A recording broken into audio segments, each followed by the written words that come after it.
To fix a washing machine that won't drain, it's essential to identify the cause of the problem. One possible reason is that the lid switch is not closed properly, as a washer can only drain when its lid is closed securely. Checking the lid switch and pressing it down can resolve the issue. If the drum starts draining, the lid switch assembly may need to be adjusted to depress the switch. Another potential cause is a clogged coin trap, which can be accessed through a panel and cleaned out to see if the tub will drain. Inadequate power supply can also be a factor, particularly if the washer is plugged into an extension cord or power strip. Rearranging the setup to plug the washer directly into a wall outlet can resolve this issue.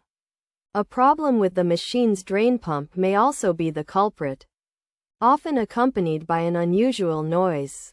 If the pump is malfunctioning, it's best to contact a professional to assist with replacing it.